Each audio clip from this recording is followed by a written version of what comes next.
Hello, hello, hello! Greetings, salutations, konnichiwa, and every other form of green across this vast, marvelous multiverse.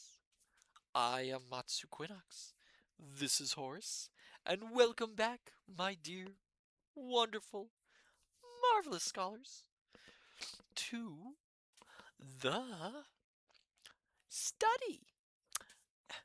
Hello there, hello there, hello there. Hello there, Yumiko. Congratulations on getting first. Hello there, Firefly. Good evening to you. Yumiko, my favorite Christmas story. Mine as well. I will not deny it. This is one of my favorite Christmas stories. Hello, hello, hello, all you fine, marvelous scholars, wherever you are, whenever you are across this vast, marvelous omniverse. How are you all doing, my dear wonderful scholars? Hello there, Private Maverick. Good evening to you as well. How are you all doing?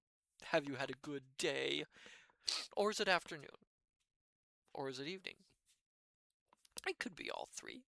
How are you all doing? Everything going okay? I hope so. As for myself, well, you know what? Is that a very me thing to do? Does that make me sound self-centered? I mean, me going right into what my day was like, not waiting for you. Oh, there you are. Hello. Private Mac, my day was good, just a wee bit tired. Yes. Days can be very draining, can't they? Well, I hope the weather at least is treating you well. I know in some places the weather is, rough. I wouldn't know though. Our weather is the same all the time. You would call, I'm gonna make dinner while listening, so I'm hungry? Hmm. I've heard of hangry. I've heard of hungry. Never heard of hungry. I was gonna make a humming joke, but I can't because whenever I whenever I try to hum, my lips tingle. Oh, hello there, Dr. Zadium. Welcome. Hello there, Kintron. Welcome. Hello, all of you. Welcome back to the study. Yumiko, add it to your dictionary pub. I'll have to check to see if one of the dictionaries in the study has it. Probably has. I mean, we have every single dictionary that ever existed. So that word must be somewhere in the Omniverse.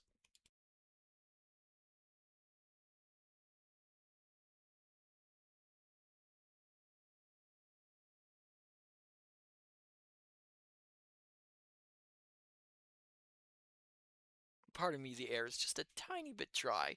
I mean, I know we come here to read this story, but it is very cold, very dry, and tends to do a havoc on one's nasals, even for an omniversal being, believe it or not. Oof. Just remember, my dear scholars, if you are anywhere cold, please keep warm. Ooh, I know some places it's really, really cold. Some places are near blizzard conditions. Some places are just plain snow. I mean, like entire universes of snow. There are universes out there that is nothing but snow and ice. The word heat doesn't even exist there. It's crazy. I know it is. Now where was I? Oh, yes. Tonight, my dear, marvelous, wonderful scholars. Went a little bit of Shatner there. Don't know why. My dear, marvelous, wonderful scholars. We will be continuing our reading of that holiday classic, A Christmas Carol. We'll be going from chapter 3, that is to say, stave 3, because Dickens liked to do a little theme with it, you know, make it themed after an actual Christmas Carol. Because if I don't know if you knew this, carols are divided into staves.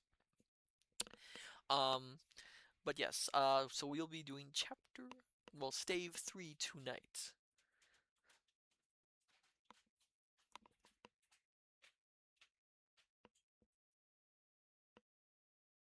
Give me 1 second. Thought I heard something.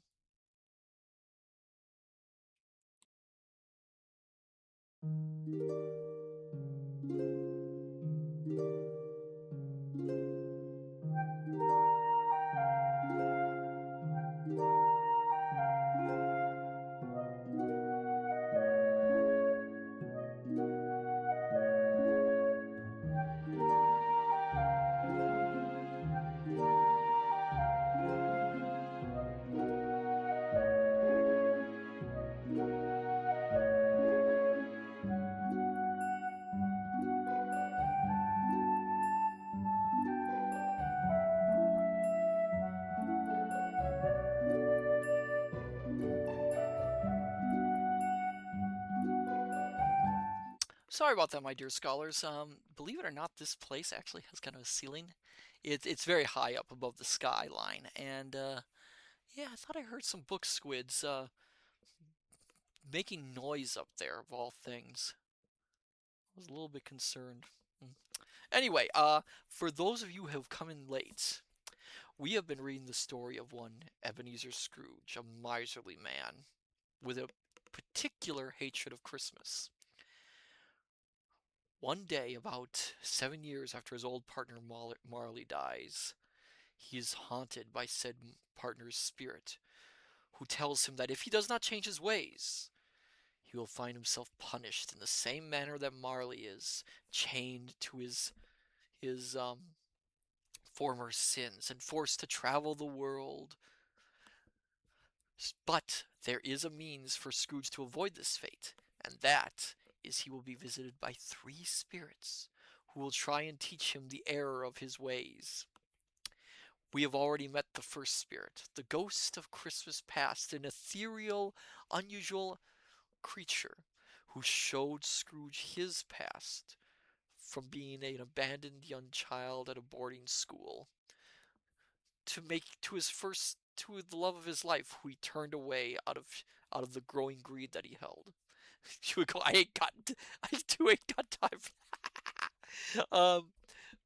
But yes, and so tonight, my dear scholars, we'll be reading the next story and the next spirit. Yumiko, my hero. I don't know who's your hero. Anyway, so my dear scholars, shall we continue our reading of A Christmas Carol? I am being so dramatic tonight. I have no clue why. I will take that silence as a yes, since we've been enjoying this thoroughly. Let me get a drink to be on the safe side. All right then, my dear wonderful scholars. Sit back, relax, have a hot drink for your needs. Dim the lights if you wish, and let us continue. Charles Dickens, A Christmas Carol. Oh, thank you for the hydrate, Yumiko. Yumiko, that's my job.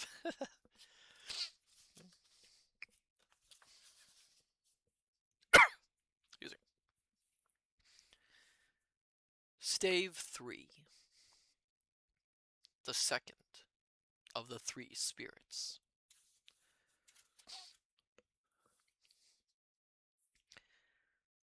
Awaking in the middle of a prodigiously tough snore, and sitting up in bed to get his thoughts together, Scrooge had no occasion to be told that the bell was again upon the stroke of 1. He felt that he was restored to consciousness in the right nick of time for the especial purpose of holding a conference with the second messenger, dispatched to him through Jacob Marley's intervention. But, finding that he turned uncomfortably cold when he began to wonder which of his curtains this new spectre would draw back, he put them every one aside with his own hands, and lying down again, established a sharp lookout all round the bed. For he wished to challenge the spirit on the moment of its appearance, and did not wish to be taken by surprise and made nervous. Gentlemen of the free and easy sort who plumb themselves on being acquainted with a move or two, and being usually equal to the time of day, express the wide range of their capacity for adventure by observing that they are good for anything from pitch and toss to manslaughter. Between which opposite extremes, no doubt, there lies a tolerably wide and comprehensive range of subjects. Without venturing for Scrooge quite as heartily as this, I don't mind calling on you to believe that he was ready for a good, broad field of strange appearances, and that nothing between a baby and a rhinoceros would have astonished him very much. Excuse me. Now, being prepared for almost anything, he was not by any means prepared for nothing. And consequently, when the bell struck 1, and no shape appeared, he was taken with a violent fit of trembling.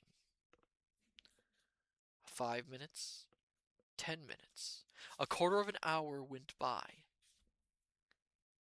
yet nothing came.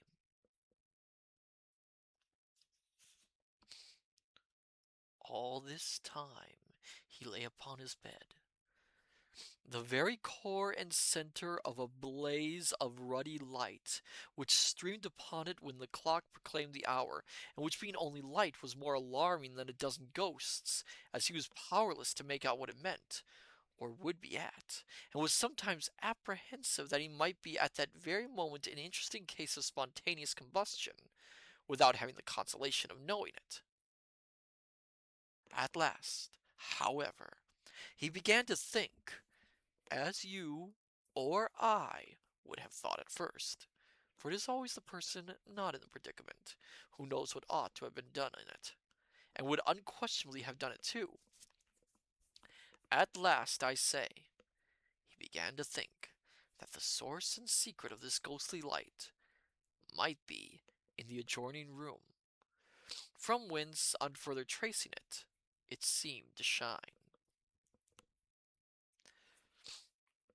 This idea taking full possession of his mind, he got up softly and shuffled in his slippers to the door.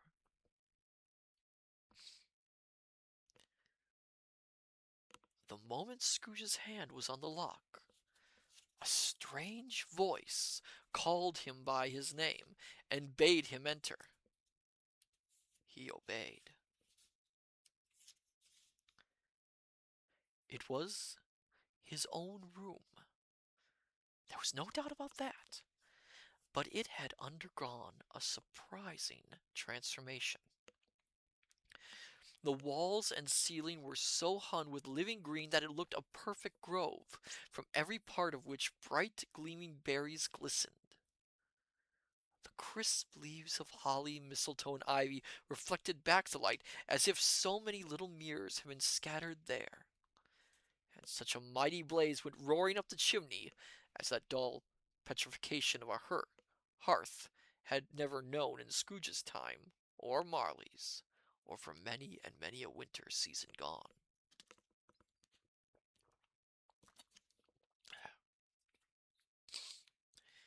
Heaped up on the floor, to form a kind of throne, were turkeys, geese, game, poultry, brawn, great joints of meat, sucking pigs, lawn wreaths of sausages, mince pies, plum puddings, barrels of oysters, red-hot chestnuts, cherry-cheeked apples, juicy oranges, luscious pears, immense twelfth cakes, and seething bowls of punch that made the chamber dim with their delicious steam. Kintron, yes indeed. In easy state upon this couch there sat a jolly giant, glorious to see, who bore a glowing torch in shape not unlike Plenty's horn, and held it up, high up, to shed its light on Scrooge as he came peeping round the door.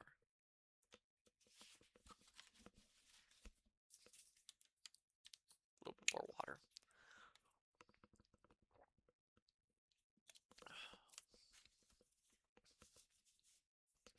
"Come in!" exclaimed the ghost. "Come in and know me better, man."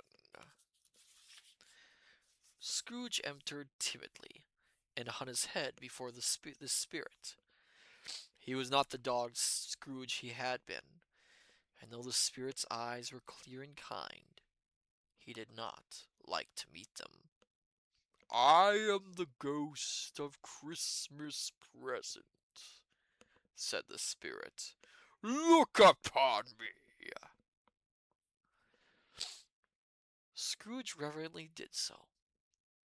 It was clothed in one simple deep green robe, or mantle, bordered with white fur. This garment hung so loosely on the figure that its capacious breast was bare, as if disdaining to be warded or concealed by any artifice. Its feet, all observable beneath the ample folds of the garment, were also bare, and on its head it wore no other covering than a holly wreath, set here and there with shining icicles.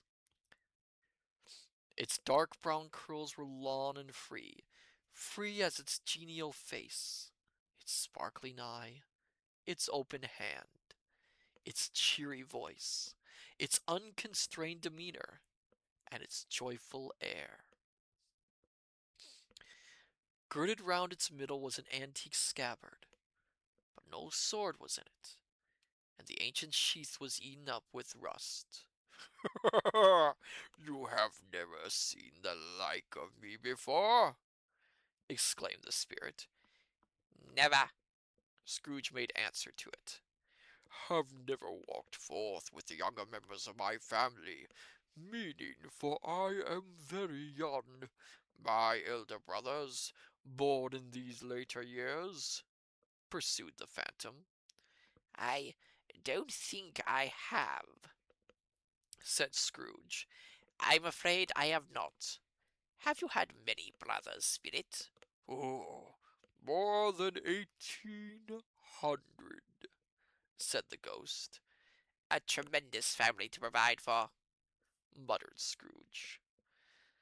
The ghost of Christmas present rose. Spirit, said Scrooge submissively, conduct me where you will. I went forth last night on compulsion, and I learnt a lesson which is working now. Tonight, if you have aught to teach me, let me profit by it. Touch my robe. Scrooge did as he was told, and held it fast. Holly, mistletoe, red berries, ivy, turkeys, geese, game, poultry, brawn, meat, pigs, sausages, oysters, pies, puddings, fruit, and punch all vanished instantly. So did the room, the fire, the ruddy glow, the hour of night, and they stood in the city streets on Christmas morning,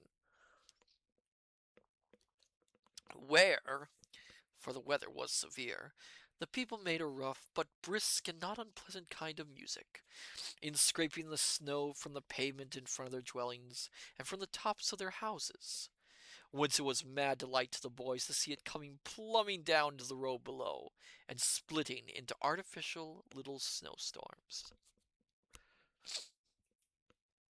The house fronts looked black enough, and the windows blacker, contrasting with the smooth white sheet of snow upon the roofs, and with the dirtier snow upon the ground, which last deposit had been plowed up in deep furrows by the heavy wheels of carts and wagons, furrows that crossed and recrossed each other hundreds of times where the great streets branched off, and made intricate channels hard to trace in the thick yellow mud and icy water.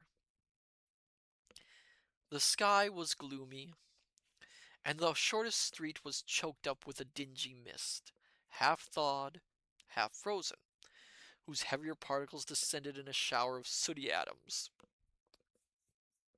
as if all the chimneys in Great Britain had, by one consent, caught fire and were blazing away to their dear hearts' content.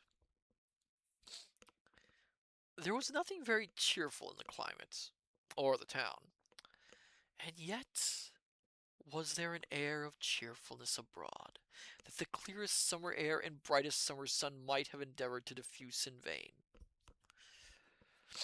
For the people who were shoveling away on the housetops were jovial and full of glee, calling out to one another from the parapets, and now and then exchanging a facetious snowball, better-natured missile far than many a wordy jest, laughing heartily if it went right, and not less heartily if it went wrong. The poulterers' shops were still half open, and the fruiterers were radiant in their glory. There were great round pot-bellied baskets of chestnuts, shaped like the waistcoats of jolly old gentlemen, lolling at the doors and tumbling out into the street in their apoplectic opulence. There were ruddy, brown-faced, broad-girthed Spanish onions, shining in the fatness of their growth like Spanish friars, and winking from their shelves in wanton slyness at the girls as they went by, and glanced demurely at the hung-up mistletoe. There were pears and apples, clustered high in blooming pyramids.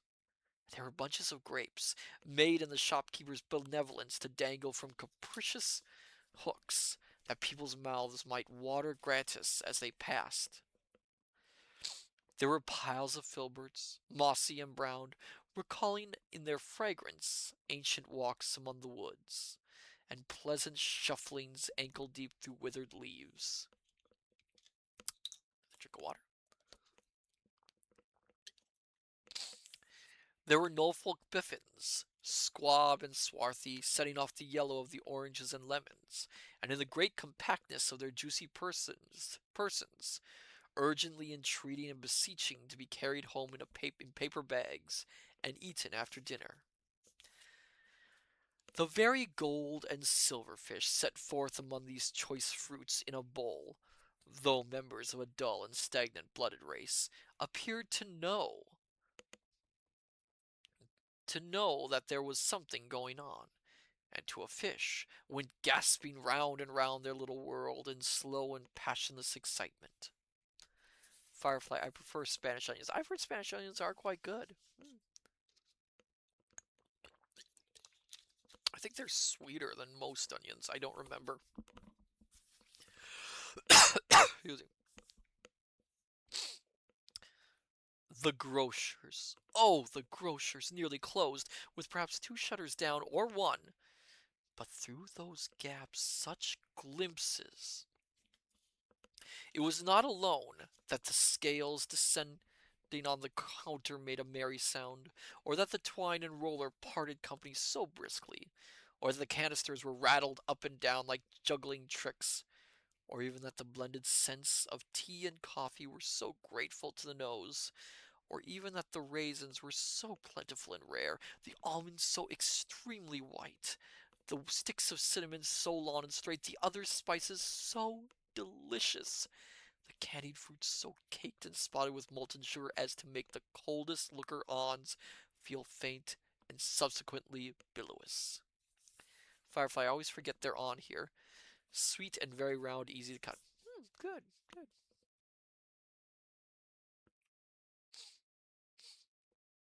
Where was I? Nor was it that the figs were moist and pulpy, or that the French plums blushed in modest tartness from their highly decorated boxes, or that everything was good to eat, and it's in its Christmas dress. But the customers were all so hurried and so eager in the hopeful promise of the day, that they tumbled up against each other at the door, clashing their wicker baskets wildly, and left their purchases upon the counter, and came running back to fetch them, and committed hundreds of the like mistakes in the best humor possible, while the grocer and his people were so frank and fresh that the polished hearts with which they fastened their aprons behind might have been their own, worn outside for general inspection, and for Christmas dolls to peck at, if they chose.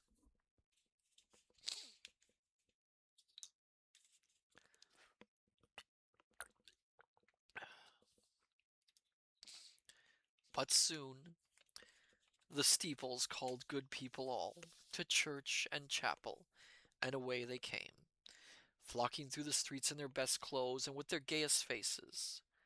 And at the same time there emerged from scores of by streets, lanes, and nameless turnings innumerable people, carrying their dinners to the baker's shop. The sight of these poor revelers, appeared to interest the spirit very much, for he stood with Scrooge beside him in a baker's doorway, and taking off the covers as their bearers passed, sprinkled incense on their dinners from his torch.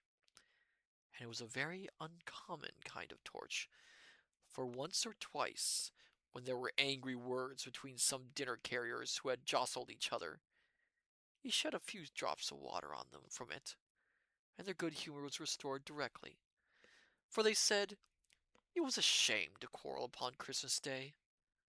And so it was. God love it. So it was.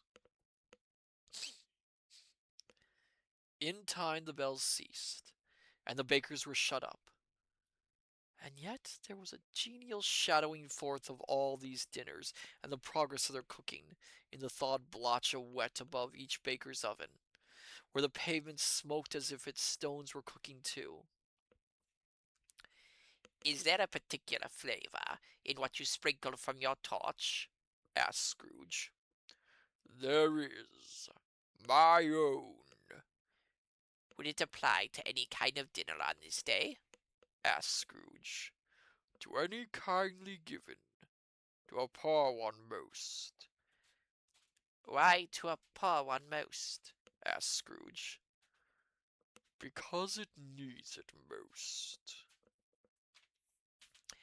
"Spirit," said Scrooge, after a moment's thought, "I wonder you of all the beings in the many worlds about us should desire to cramp these people's opportunities of innocent enjoyment."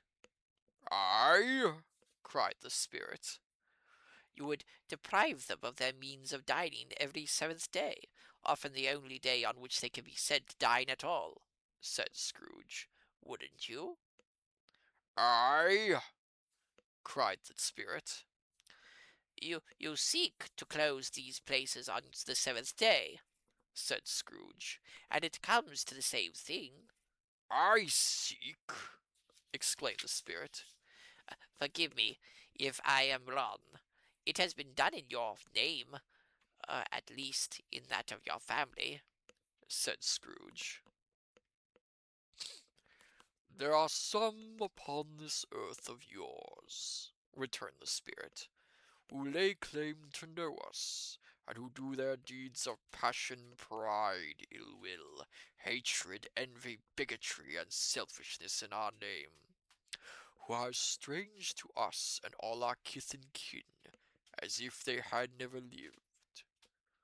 Remember that, and charge their doings on themselves, not us."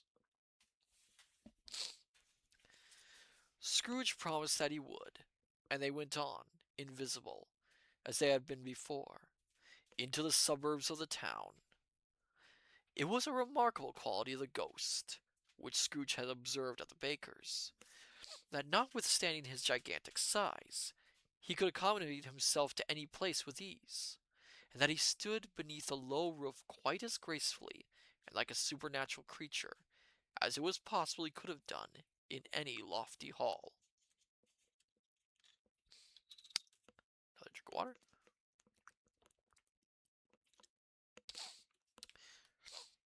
And perhaps it was the pleasure of the good spirit had in showing off this power of his, or else it was his own kind, generous, hearty nature, and his sympathy with all poor men, that led him straight to Scrooge's clerks, for there he went, and took Scrooge with him, holding to his robe.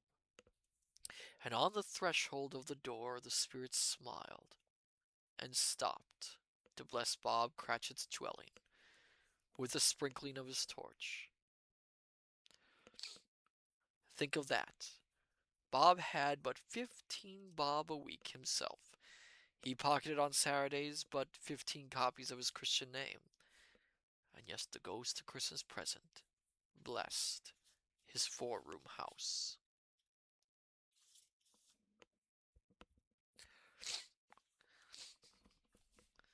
There uprose Mrs. Cratchit, Cratchit's wife, dressed out but poorly in a twice-turned gown, but brave in ribbons, which are cheap and make a goodly show for sixpence. She laid the cloth, assisted by Belinda Cratchit, second of her daughters, also brave in ribbons, while Master Peter Cratchit plunged a fork into the saucepan of potatoes, and getting the corners of his monstrous shirt collar, Bob's private property, conferred upon his son and heir in honor of the day, into his mouth, rejoiced to find himself so gallantly attired, and yearned to show him his linen in the fashionable parks. And now two smaller Cratchits, boy and girl, came tearing in, screaming that outside the baker's they had smelt the goose, and known it for their own, and basking in luxurious thoughts of sage and onion. These young Cratchits danced about the table, and exalted Master Peter Cratchit to the skies, while he, and not proud, although his colors nearly choked him, blew the fire until the slow potatoes bubbling up knocked loudly at the saucepan lid to be let out and peeled. Need another drink of water.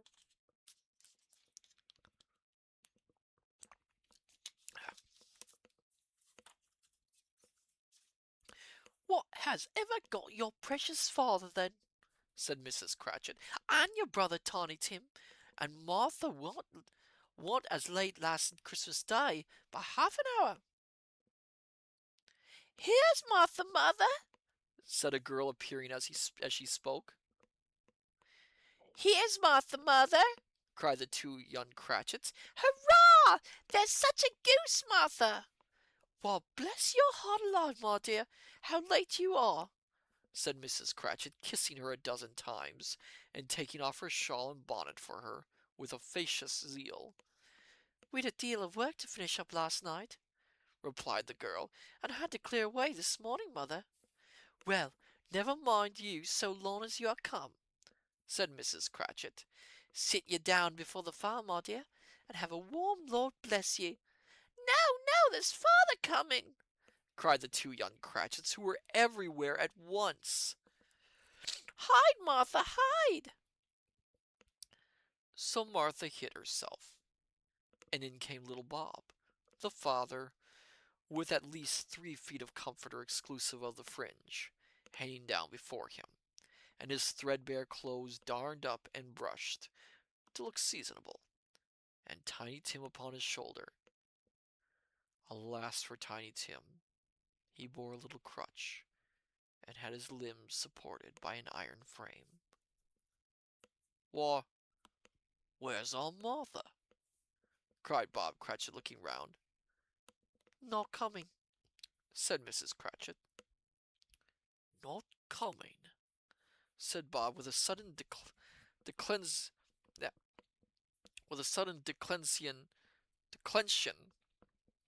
in his high spirits, for he had been Tim's blood horse all the way from church, and had come home rampant. Not coming upon Christmas Day.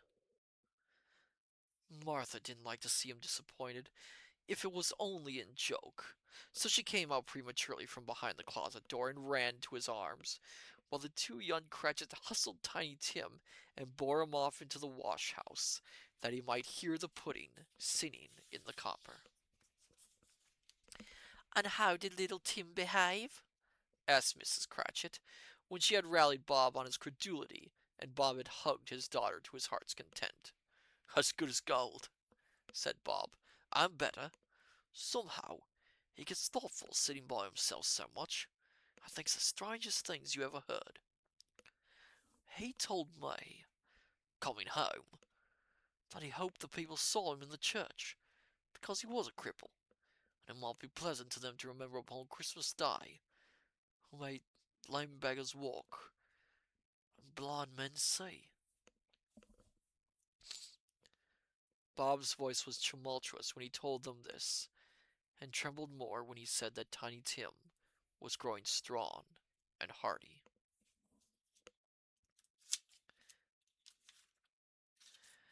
His active little crutch was heard upon the floor, and back came Tiny Tim before another word was spoken, escorted by his brother and sister to his stool before the fire, while Bob, turning up his cuffs, as if, poor fellow, they were capable of being made more shabby, compounded some hot mixture in a jug with gin and lemons, and stirred it round and put it on the hob to simmer. Master Peter and the two ubiquitous young Cratchits went to fetch the goose, with which they soon returned in high procession. Give me a second.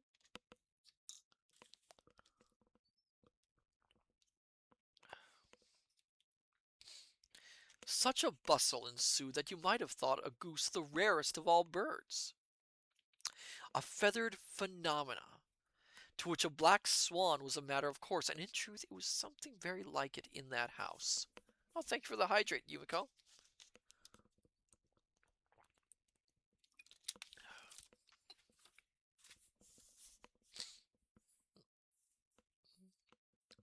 Mrs. Cratchit made the gravy, ready beforehand in a little saucepan, hissing hot. Master Peter mashed the potatoes with incredible vigor. Miss Belinda sweetened up the apple sauce. Martha dusted the hot plates. Bob took Tiny Tim beside him in a tiny corner at the table. The two young Cratchits set chairs for everybody, not forgetting themselves, and mounting guard upon their posts crammed spoons into their mouths, lest they should shriek for goose before their turn came to be helped. At last the dishes were set on, and grace was said. It was succeeded by a breathless pause, as Mrs. Cratchit looking slowly all along the carving knife, prepared to plunge it in the breast. But when she did, and when the long expected gush of stuffing issued forth, one murmur of delight arose all round the board, and even Tiny Tim, excited by the two young Cratchits, beat on the table with the handle of his knife, and feebly cried, "Hurrah!"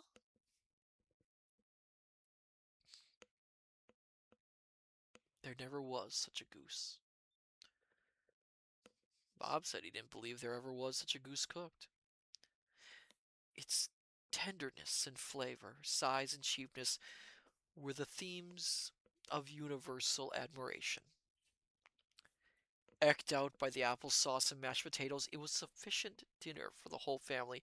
Indeed, as Mrs. Cratchit said with great delight, surveying one small atom of a bone upon the dish, they hadn't ate it all at last. Yet everyone had had enough.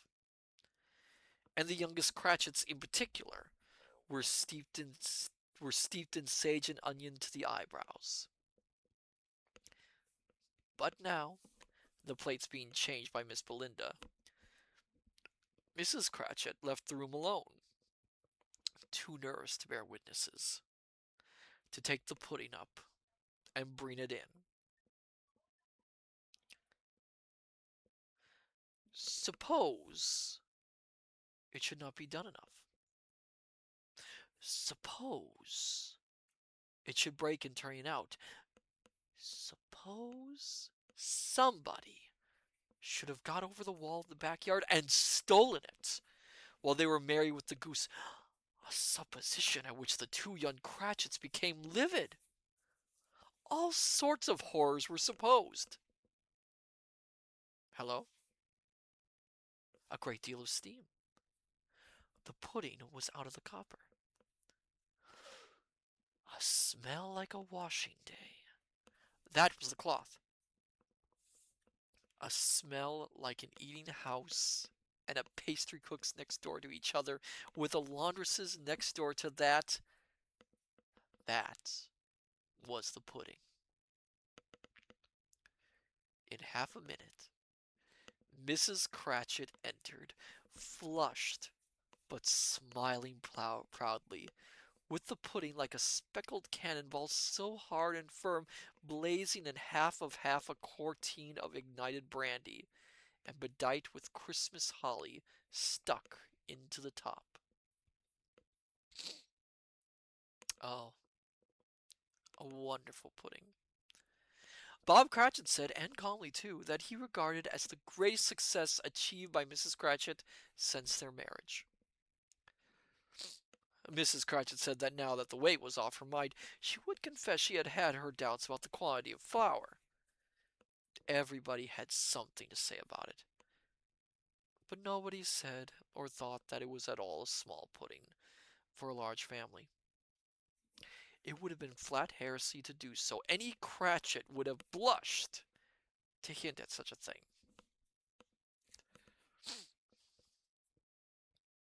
At last the dinner was all done. The cloth was cleared, the hearth swept, and the fire made up. The compound in the jug being tasted and considered perfect, apples and oranges were put upon the table and a shovelful of chestnuts on the fire. Then all the Cratchit family drew round the hearth, in what Bob Cratchit called a circle, meaning half one, and at Bob Cratchit's elbow stood the family display of glass, 2 tumblers, and a custard cup without a handle. These held the hot stuff from the jug, however, as well as golden goblets would have done, and Bob served it out with beaming looks, while the chestnuts on the fire sputtered and cackled noisily. Then Bob proposed. "A Merry Christmas to us all, my dears. God bless us." Which all the family re-echoed. "God bless us, everyone," said Tiny Tim, the last of all.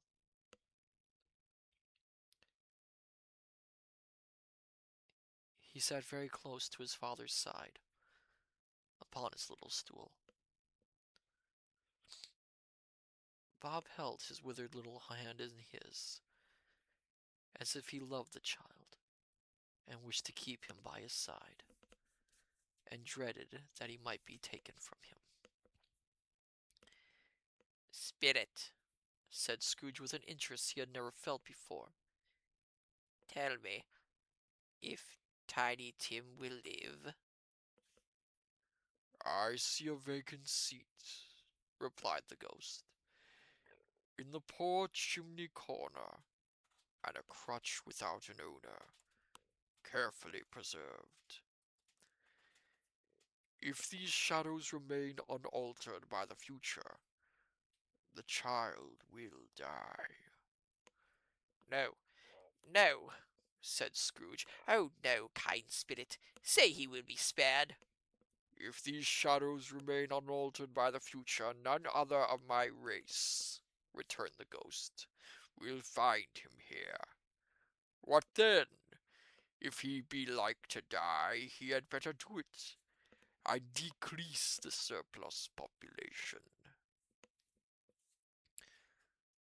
Scrooge hung his head to hear his own words quoted by the spirit, and was overcome with penitence and grief.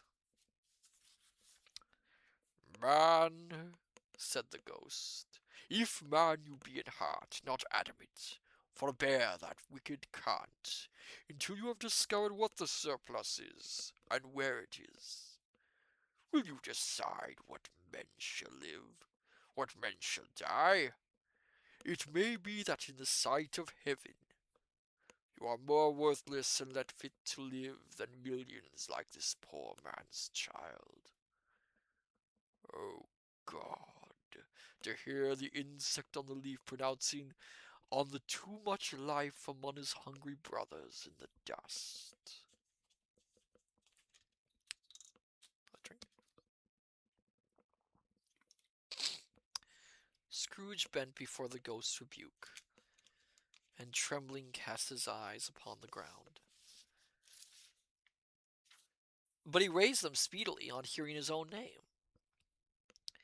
"Mr. Scrooge," said Bob, "I'll give you Mr. Scrooge, the founder of the feast." "The founder of the feast, indeed!" cried Mrs. Cratchit, reddening. "I wish I had him here. I'd give him a piece of my mind to feast upon, and I hope he'd have a good appetite for it." "My dear," said Bob, "the children. Christmas Day."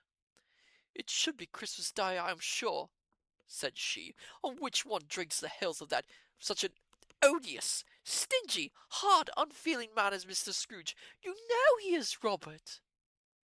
"Nobody knows it better than you do, poor fellow." "My dear," was Bob's mild answer, "Christmas Day." "I'll drink his health for your sake, and the day's," said Mrs. Cratchit, "not for his. Long life to him, a Merry Christmas and a Happy New Year." He'll be very merry and very happy, I've no doubt. The children drank the toast after her. It was the first of their proceedings which had no heartiness in it. Tiny Tim drank it last of all, but he didn't care twopence for it. Scrooge was the ogre of the family. The mention of his name cast a dark shadow on the party, which was not dispelled for full 5 minutes.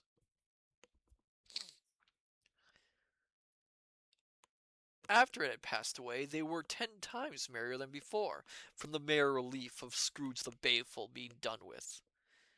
Bob Cratchit told them how he had a situation in his eye for Master Peter, which should bring in, if obtained, full 5 and 6 pence weekly. The two young Cratchits laughed tremendously at the idea of Peter's being a man of business, and Peter himself looked thoughtfully at the fire from between his collars, as if he were excuse me, as if he was deliberating what particular investments he should favor when he came to the receipt of that bewildering income. Martha, who was a poor apprentice at a milliner's, then told them what kind of work she had to do, and how many hours she worked at a stretch, and how she meant to lie abed tomorrow morning for a good long rest. Tomorrow being a holiday she passed at home. Also how she had seen a countess and a lord some days before, and how the lord was much about as tall as Peter, at which Peter pulled up his collars so high that you couldn't have seen his head if you had been there. All this time the chestnuts in the jug went round and by they had a song about a lost child traveling the snow from Tiny Tim, with a plaintive little voice, and sang it very well indeed.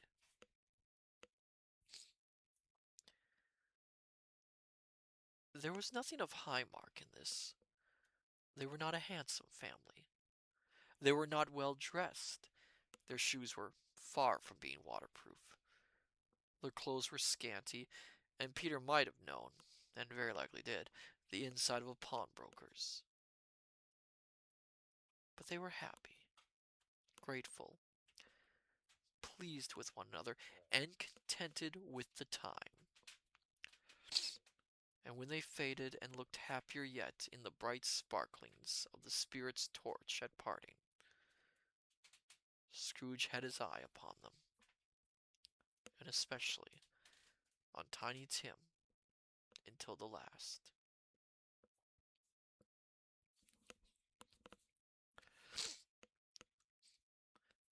By this time it was getting dark and snowing pretty heavily, and as Scrooge and the spirit went along the streets, the brightness of the roaring fires in kitchens, parlors, and all sorts of rooms was wonderful. Here the flickerings of the blaze showed preparations for a cozy dinner, with hot plates baking through and through before the fire, and deep red curtains ready to be drawn to shut out cold and darkness. There all the children of the house were running out into the snow to meet their married sisters, brothers, cousins, uncles, aunts, and be the first to greet them. Here again were shadows on the window blind of guests assembling, and there a group of handsome girls, all hooded and fur-booted, and all chattering at once, tripped lightly off to some near neighbor's house, where, woe upon the single man who saw them enter, artful witches, well they knew it, in a glow. But if you had judged from the number of people on their way to friendly gatherings, you might have thought that no one was at home to give them welcome when they got there, instead of every house expecting company, and piling up its fires half chimney high. Blessings on it, how the ghosts exulted, how it bared its breadth of breast and opened its capacious palm, and floated on, outpouring with a generous hand its bright and harmless mirth on everything within its reach. The very lamplighter, who ran on before dotting the dusky street with specks of light, and who was dressed to spend the evening somewhere, laughed out loudly as the spirit passed, though little kenned the lamplighter that he had any company. but Christmas. And now, without a word of warning from the ghost, they stood upon a bleak and desert moor, where monstrous masses of rude stones were cast about, as though it were the burial place of giants, and water spread itself wheresoever it listed, or would have done so, but for the frost that held it prisoner, and nothing grew but moss and furze, and coarse rank grass.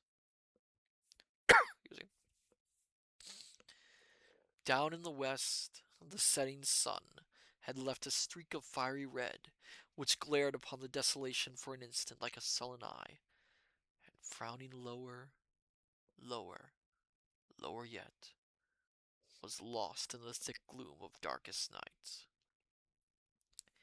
"What place is this?" asked Scrooge. "A place where miners live, who labor in the bowels of the earth," returned the spirit. "But they know me. See?" A light shone from the window of a hut, and swiftly they advanced towards it. Passing through the wall of mud and stone, they found a cheerful company assembled round a glowing fire. An old, old man and woman, with their children, and their children's children, and another generation beyond that, all decked out gaily in their holiday attire. The old man, in a voice that seldom rose above the howling of the wind upon the barren waste, would sing them a Christmas song. It had been a very old song when he was a boy, and from time to time they all joined in the chorus. So surely as they raised their voices, the old man got quite blithe and loud, and so surely as they stopped, his vigor sank again.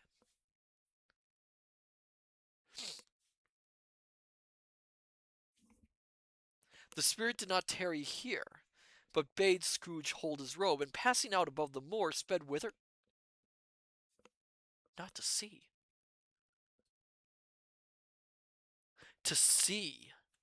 To Scrooge's horror, looking back, he saw the last of the land, a frightful range of rocks behind them, and his ears were deafened by the thundering of water as it rolled and roared and raged among the dreadful caverns it had worn, and fiercely tried to undermine the earth. Built upon a dismal reef of sunken rocks some league or so from shore, on which the waters chafed and dashed,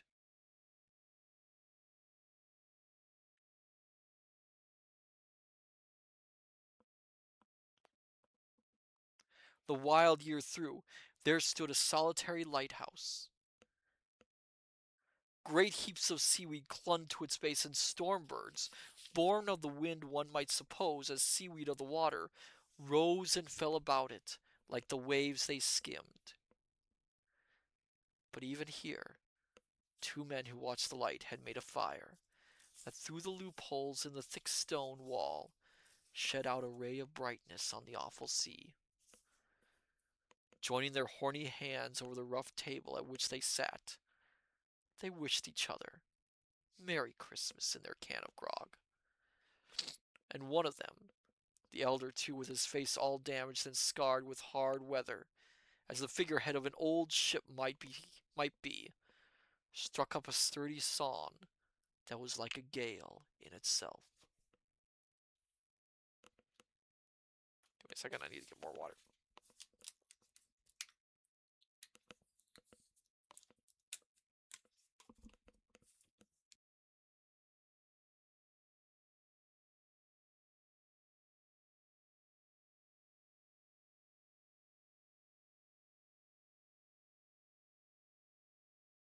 Sorry about that, my dear scholars. I have to get the water once in a while. A lot to talk about here. Again the ghost sped on above the black and heaving sea, on, until being far away, as he told Scrooge, from any shore, they lighted on a ship. They stood beside the helmsman at the wheel, the lookout in the bow, the officers who had the watch, dark ghostly figures in their several stations, But every man among them hummed a Christmas tune, or had a Christmas thought, or spoke below his breath to his companion of some bygone Christmas day, with homeward hopes belonging to it.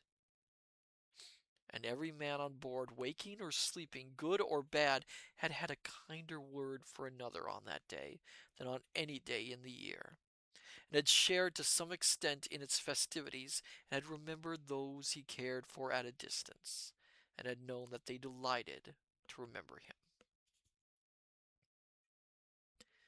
It was a great surprise to Scrooge, while listening to the moaning of the wind and thinking what a solemn thing it was to move on through the lonely darkness over an unknown abyss whose depths were secrets as profound as death. It was a great surprise to Scrooge, while thus engaged, to hear a hearty laugh. It was a much greater surprise to Scrooge to recognize it as his own nephew's, and to find himself in a bright, dry, gleaming room, with the Spirit standing smiling by his side and looking at that same nephew with approving affability. "Ha ha ha ha!" laughed Scrooge's nephew. "Ha ha ha ha ha!" If you should happen, by any unlikely chance, to know a man more blessed in a laugh than Scrooge's nephew, all I can say is, I should like to know him too. Introduce him to me, and I'll cultivate his acquaintance. It is a fair, even-handed, noble adjustment of things, that while there is infection and disease and sorrow, there is nothing in the world so irresistibly contagious as laughter and good humor. When Scrooge's nephew laughed in this way, holding his sides, rolling his head, and twisting his face in the most extravagant contortions, Scrooge's niece by marriage laughed as heartily as he, and their assembled friends, being not a bit behindhand, roared out lustily, "Ha ha ha ha ha ha ha! He said that Christmas was a humbug, as I live!" cried Scrooge's nephew. "He believed it too!" "More shame for him, Fred!" said Scrooge's niece indignantly. Bless those women, they never do anything by halves. They are always in earnest. She was very pretty, exceedingly pretty, with a dimpled, surprised-looking capital face, a ripe little mouth that seemed made to be kissed, as no doubt it was, all kinds of good little dots about her chin that melted into one another when she laughed, and the sunniest pair of eyes you ever saw in any little creature's head. Altogether, she was what you would have called provoking, you know, but satisfactorily, too. Oh, perfectly satisfactory. "He's a comical little fellow," said Scrooge's nephew. Excuse me. "That's the truth, and not so pleasant as he might be. However, his offences carry their own punishments, and I have nothing to say against him." "I'm sure he is very rich, Fred," hinted Scrooge's niece. "At least you always tell me so." "What of that, my dear?" said Scrooge's nephew. "His wealth is of no use to him. He don't do any good with it. He don't make any. He do, he don't make himself comfortable with it. He has he hasn't the satisfaction of thinking that he is ever going to benefit us with it." "I have no patience with him," observed Scrooge's niece. Scrooge's niece's sisters and all the other ladies expressed the same opinions. Expressed the same opinion. "Oh, I have," said Scrooge's nephew. "I am sorry for him. I couldn't be angry with him if I tried. Who suffers by his ill whims? Himself, always. Here, he takes it into his head to dislike us, and he won't come and dine with us. What's the consequence? He don't lose much of a dinner." "Indeed, I think he loses a very good dinner," interrupted Scrooge's niece. Everybody else said the same, and they must be allowed to have been competent judges, because they had just had dinner, with the dessert upon the table, and with the dessert upon the table were clustered round the fire by lamplight. Well, I'm very glad to hear it, said Scrooge's nephew, because because I haven't great faith in these young housekeepers. What do you say, Topper? Topper had clearly got his eye upon one of Scrooge's niece's sisters, for he answered that a bachelor was a wretched outcast who had no right to express an opinion on the subject.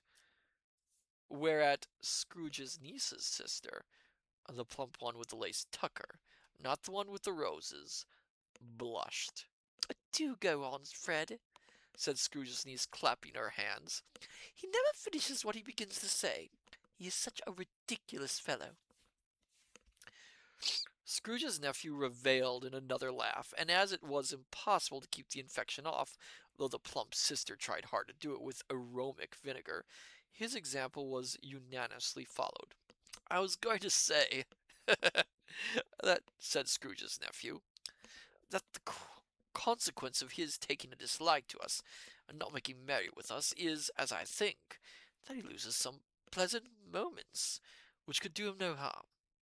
I'm sure he loses pleasanter companions than he can find in his own thoughts, either in his mouldy old office or his dusty chambers. I mean to give him the same chance every year, whether he likes it or not, for I pity him. He may rail at Christmas till he dies, but he can't help thinking better of it. I defy him, if he finds me going there in good temper year after year, and saying, Uncle Scrooge, how are you? If it only puts him in the vein to leave his poor clerk £50, that's something, and I think I shook him yesterday. It was their turn to laugh now, as the notion of his shaking Scrooge, but at the notion of his shaking Scrooge.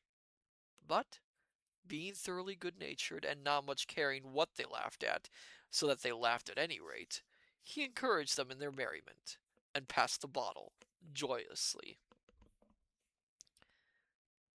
Yep, hold on one second, my dear scholars. Don't think my... No, I don't think my mod's here, so I gotta take care of this.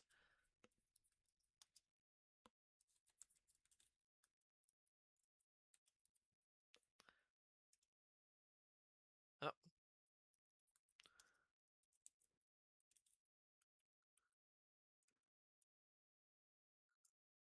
There we are. Okay.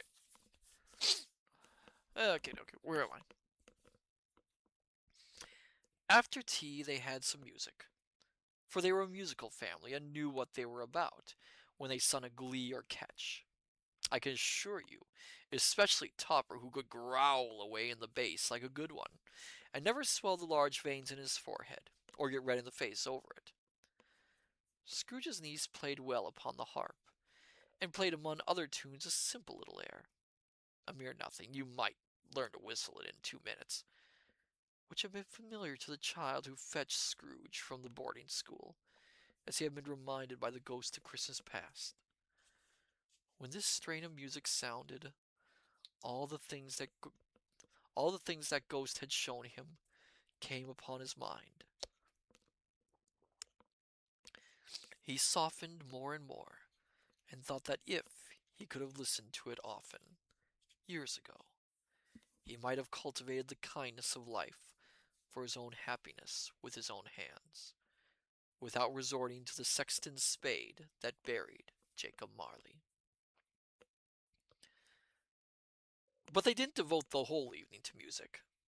After a while they played at forfeits, for it is good to be children sometimes, and never better than at Christmas when its mighty founder was a child himself. Stop!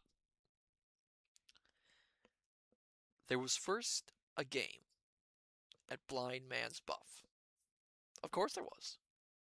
And I no more believe Topper was really blind than I believe he had eyes in his boots. Now, my opinion is that it was a done thing between him and Scrooge's nephew, and that the ghost of Christmas present knew it. The way he went after that plump sister in the lace tucker was an outrage on the credulity of human nature. Knocking down the fire irons, tumbling over the chairs, bumping against the piano, smothering himself among the curtains. Wherever she went, there went he. He always knew where the plump sister was. He wouldn't catch anybody else. If you'd fallen up against him as some of them did, and stood there, he would have made a feint of endeavoring to seize you, which would have been an affront to your understanding, and would instantly have sidled off in the direction of the plump sister. She often cried out that it wasn't fair, and it really was not. But when at last he caught her, when in spite of all her silken rustlings and her rapid flutterings past him, he got her into a corner whence there was no escape, then his conduct was the most execrable. For his pretending not to know her, his pretending that it was necessary to touch her headdress, and further to assure himself of her identity by pressing a certain ring upon her finger and a certain chain about her neck, was vile, monstrous. No doubt she told him her opinion of it, when, another blind man being in office, they were so very confidential together behind the curtains.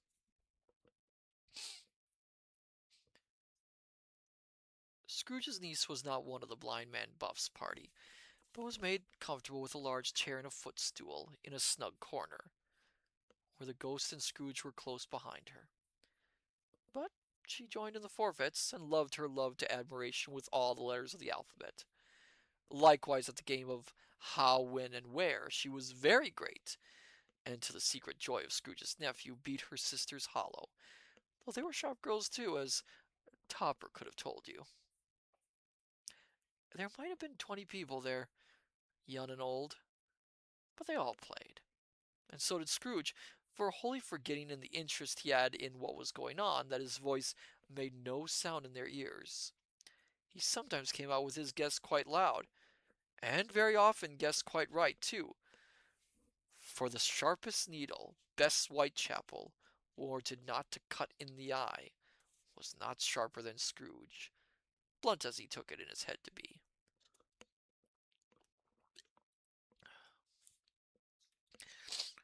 The ghost was greatly pleased to find him in this mood, and looked upon him with such favor that he begged like a boy to be allowed to stay until the guest departed. But this the spirit said could not be done. "Here's a new game," said Scrooge. "1 half-hour spirit, only one."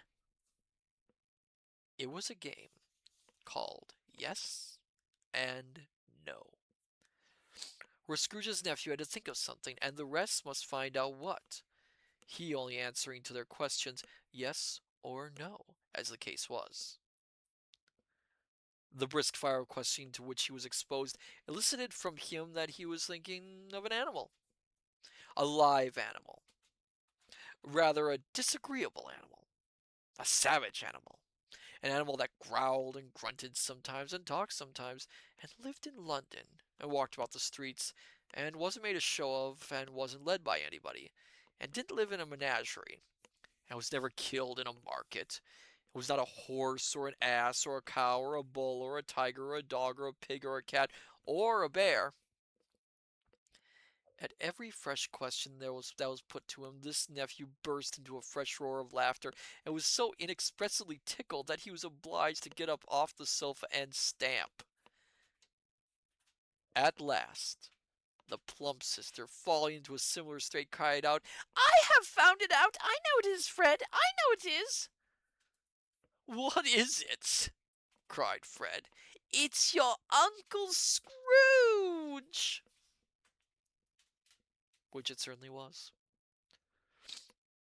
Admiration was the universal sentiment, though some objected that the reply to "Is it a bear?" ought to have been yes, inasmuch as an answer in the negative was sufficient to have diverted their thoughts from Mr. Scrooge, supposing that they had ever had any tendency that way.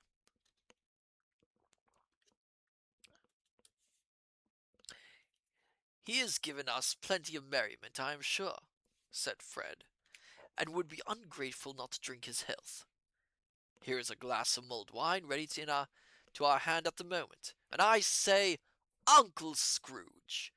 Well, Uncle Scrooge!" they cried. A Merry Christmas and a Happy New Year to the old man, wherever, whatever he is, said Scrooge's nephew. He wouldn't take it from me, but may have it, nevertheless. Uncle Scrooge. Uncle Scrooge had imperceptibly become so gay and light of heart that he would have pledged the unconscious company in return, and thanked them in an inaudible speech, if the ghost had given him time.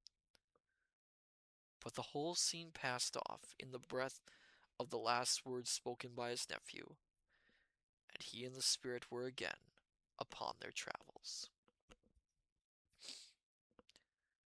Much they saw, and far they went, and many homes they visited, but always with a happy end. The spirits stood beside sick beds, and they were cheerful. On foreign lands, and they were close at home. By struggling men, and they were patient in their greater hope. By poverty, and it was rich.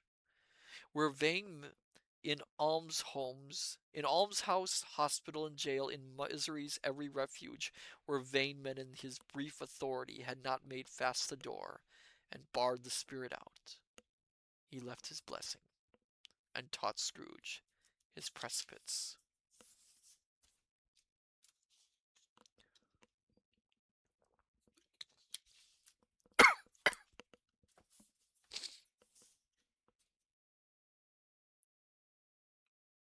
It was a long night, if it were only a night, but Scrooge had his doubts of this, because the Christmas holidays appeared to be condensed in the space of time they passed together. It was strange, too, that while Scrooge remained unaltered in his outward form, the ghost grew older, clearly older. Scrooge had observed this change, but never spoke of it until they left the children's 12th night party, when looking at the spirit as they stood together in an open place, he noticed that its hair was gray. "Are spirits' lives so short?" asked Scrooge. "My life upon this globe is very brief," replied the ghost. "It ends tonight." "Tonight?" cried Scrooge. "Tonight at midnight. Hark! The time is drawing near." The chimes were ringing the 3/4 past 11 at the moment. "Forgive me if I am not justified in what I ask," said Scrooge, looking intently at the spirit's robe. "But I see something strange, and not belonging to yourself, protruding from your skirts. Is it a foot, or a claw?" "It might be a claw, for the flesh there is upon it," was the spirit's sorrowful reply. "Look here." From the foldings of its robe it brought 2 children, wretched, abject, frightful, hideous, miserable. They knelt down at its feet and clung upon the outside of its garment. "Oh, man, look here. Look down here," exclaimed the ghost. They were a boy and girl, yellow, meager, ragged, scowling, wolfish, but prostrate too in their humility. Where graceful youth should have filled their features out and touched them with its freshest tints, a stale and shriveled hand, like that of age, had pinched. Oh, thank you for the resubscribe, Yulian20. Welcome! We are just at the end of this chapter. Oh my goodness. Hello there.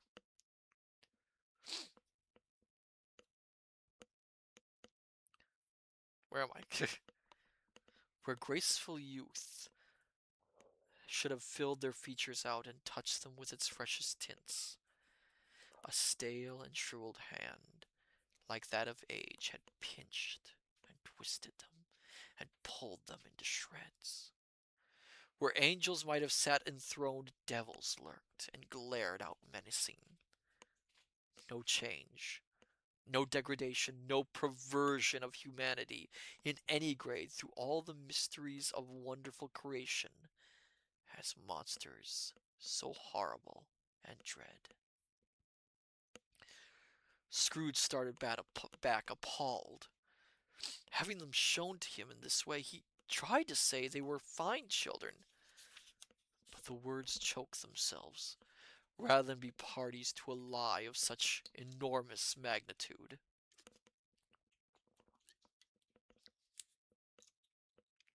Spirit, are they yours?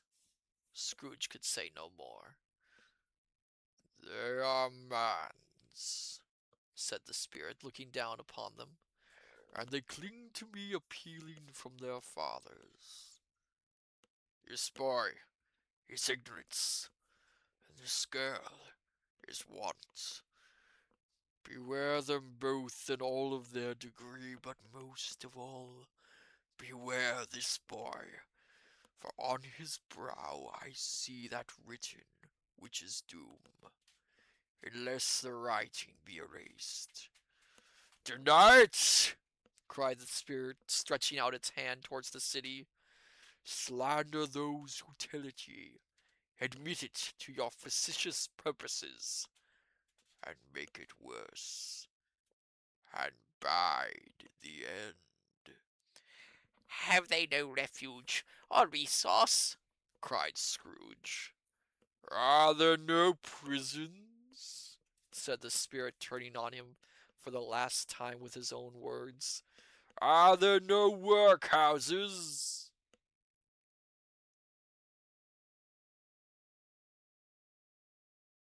The bell struck 12.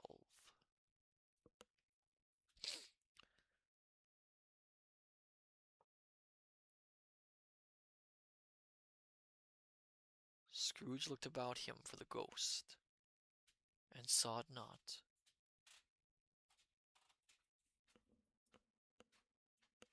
As the last stroke ceased to vibrate, he remembered the prediction of old Jacob Marley, and lifting up his eyes, beheld a solemn phantom, draped and hooded, coming like a mist along the ground towards him.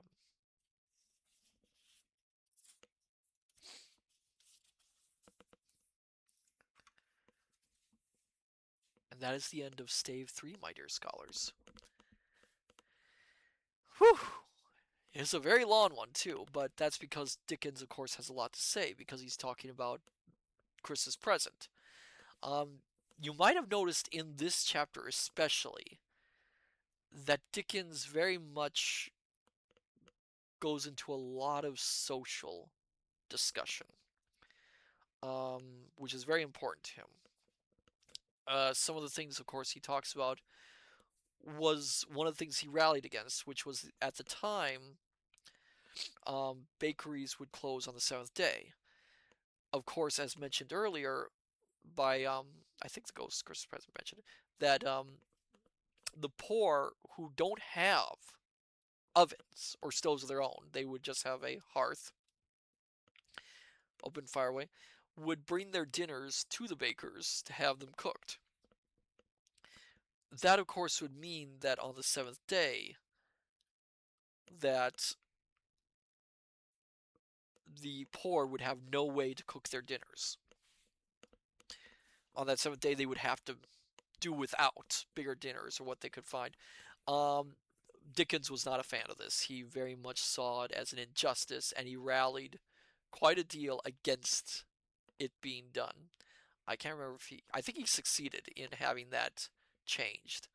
And of course, the very famous, as we heard, talk of ignorance and want, which reflects again Dickens' own personal views of the world. Oh, hello there, Turtle. Welcome. Hello there. It has been quite a long time. Oh my goodness gracious! You just came at the end of our little reading, so I'm doing our little discussion. Good to see you. Um, all caps too. Where was it? Oh yeah, but this chapter is the longest one again because Dickens is talking about the present day, and of course, all that food. Oh my goodness, all that food description makes you hungry. Turtle, I've been busy with school. Oh, well that. I hope it's going well for you. Hope everything's going well, and I hope school isn't too rough for you. But it's good to see you. Glad to have you here.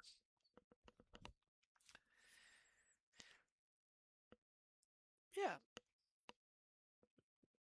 You got honors. Congratulations, Turtle. Congratulations.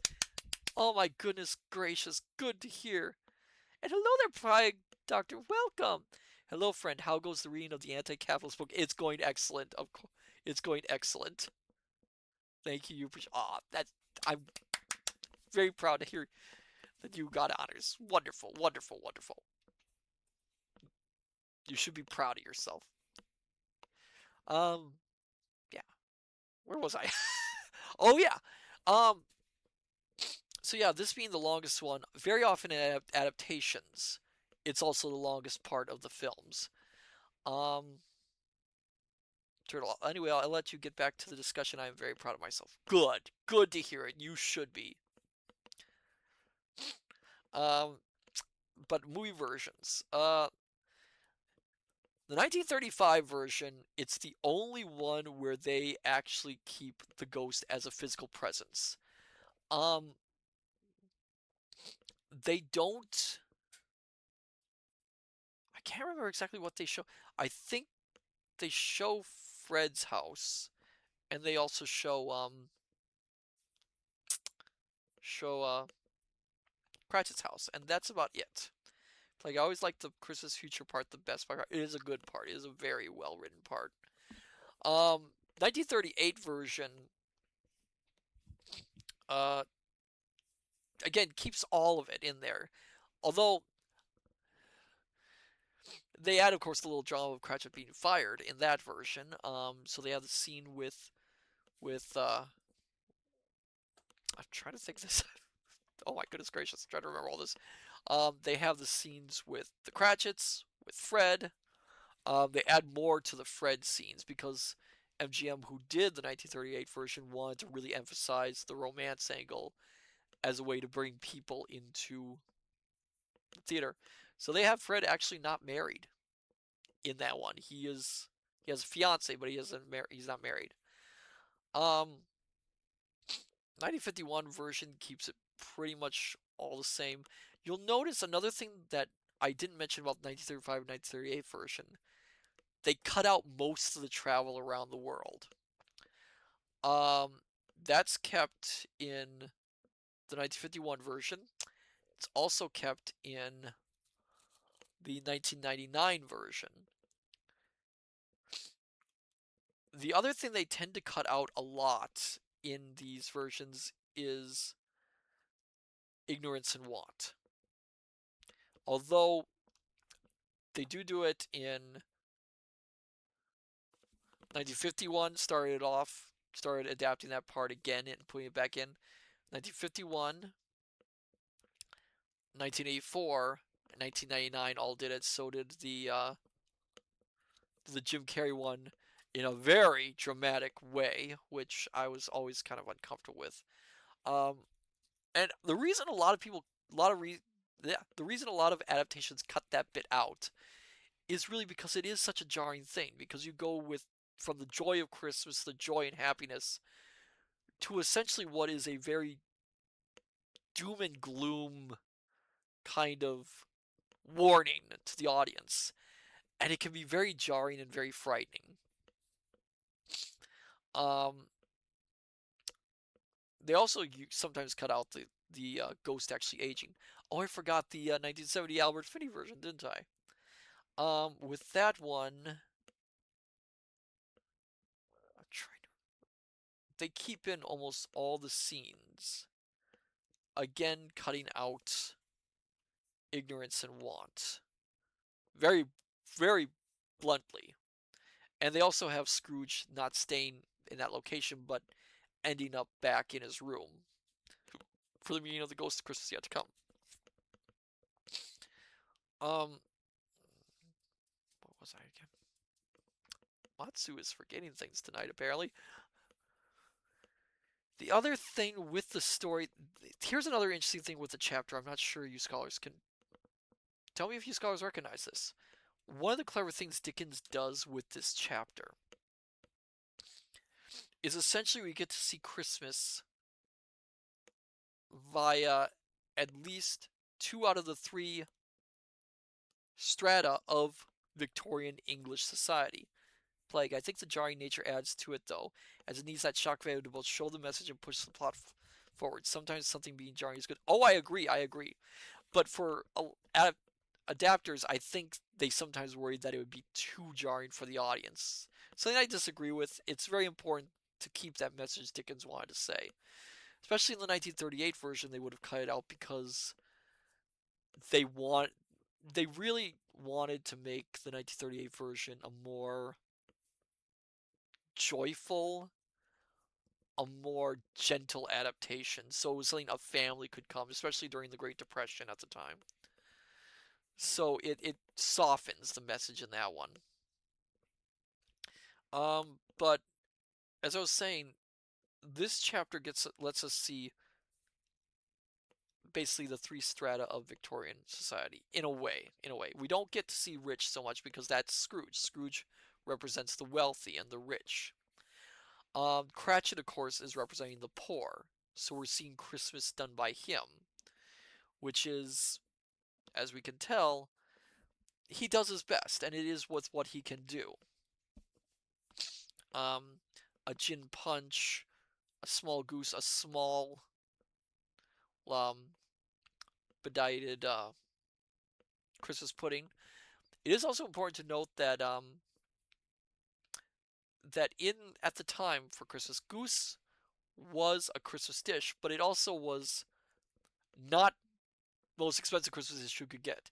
If you were wealthy or on the wealthier side, you would have turkey as a Christmas meal, not goose. Goose tends to be much more for the poor or those who can't afford a turkey. Like, I'm also not a fan of many adaptations that make Scrooge less of a horrible person. For me, when Scrooge isn't that bad, it massively detracts from the message of the entire plot. Yes, they did that mostly with the 1938 version and some of the softer versions. It is important to find that balance, though, because you want to make sure you don't make Scrooge such a monster that the idea of him being redeemed becomes kind of absurd. I'm looking at you, Guy Pearce, Christmas Carol. That was way over the top with making Scrooge a terrible person, because the thing is, you want to make sure that while Scrooge is bad and is, a terrible person, you want to make sure that they're at least a terrible person who logically can be redeemed in the eyes of the audience. It has to be someone who even the Cratchits and Fred can forgive for his behavior.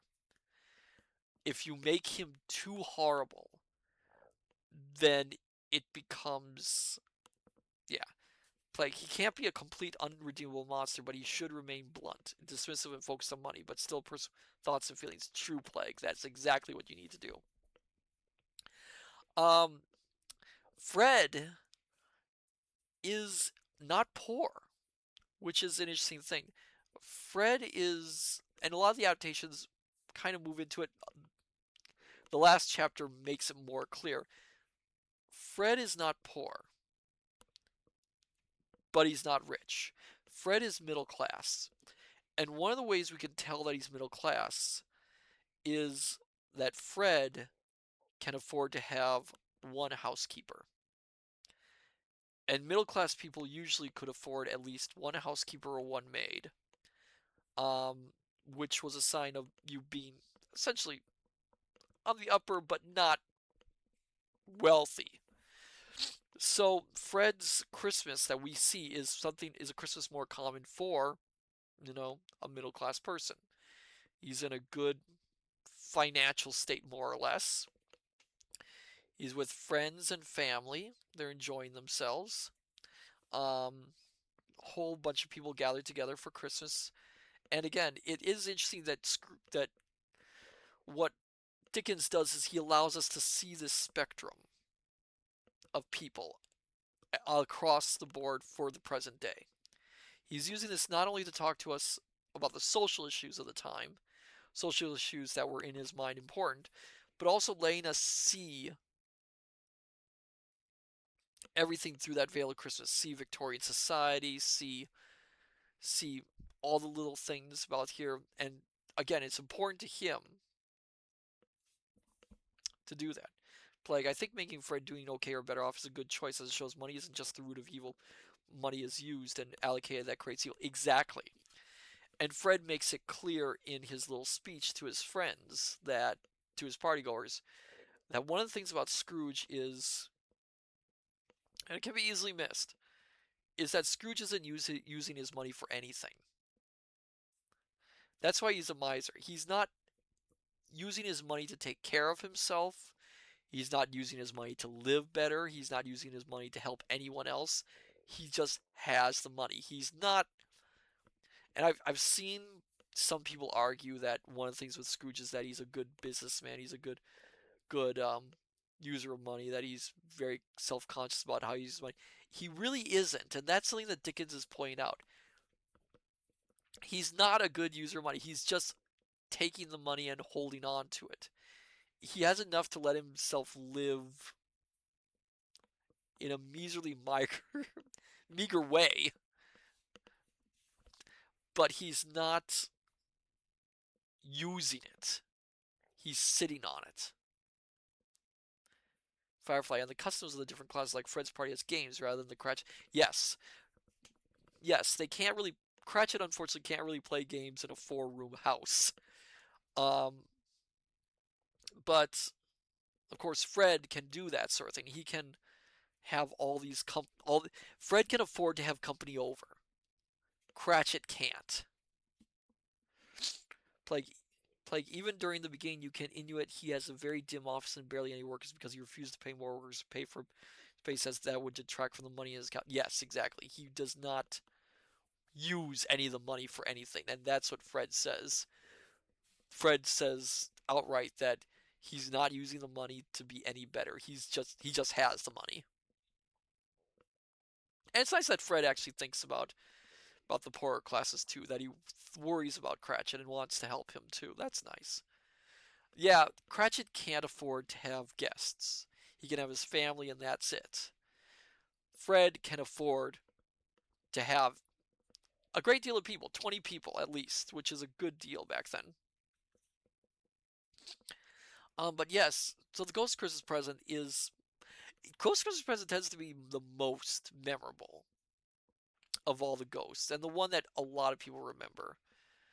Uh, it tends to be the segment that everyone remembers. Again, because it is so joyful and happy, which of course makes the bits they cut out more interesting.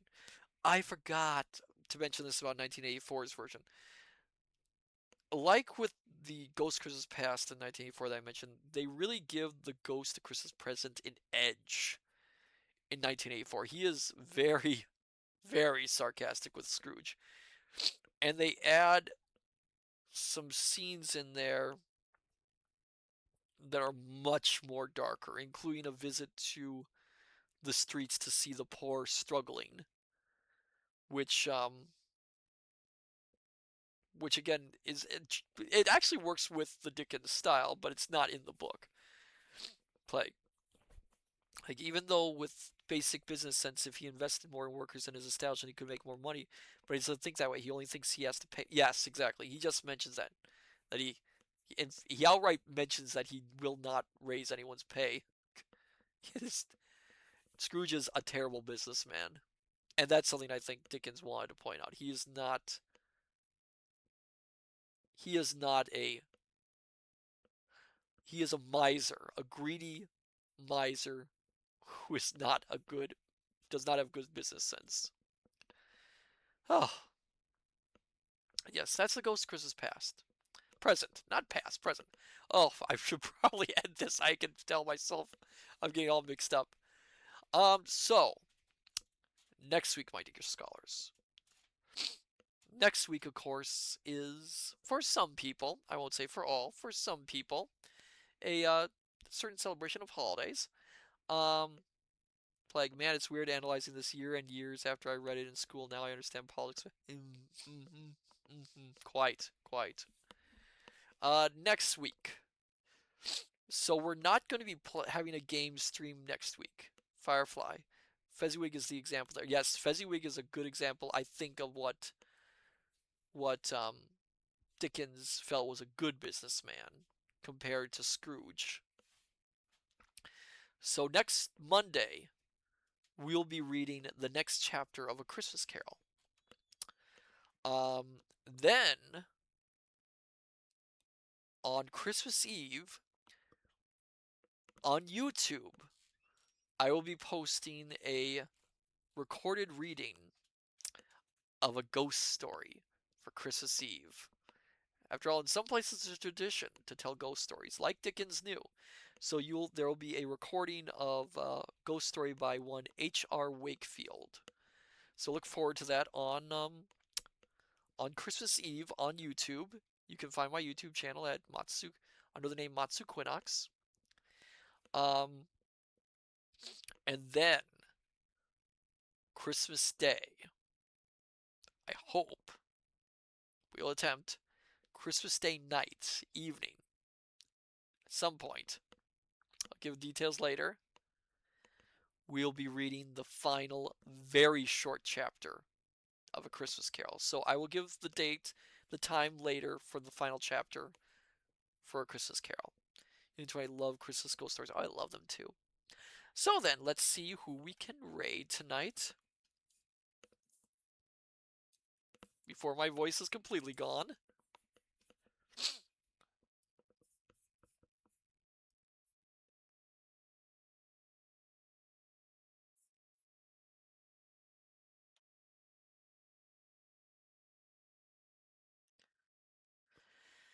Let's see, is there anyone here? Don't think there's any readers here.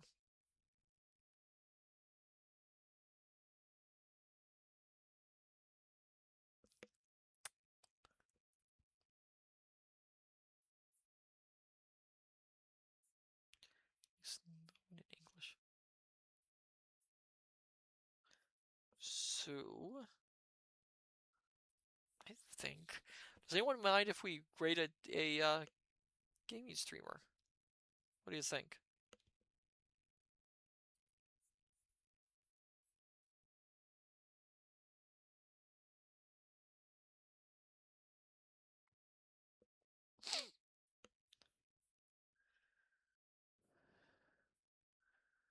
Oh, it's okay. Okay.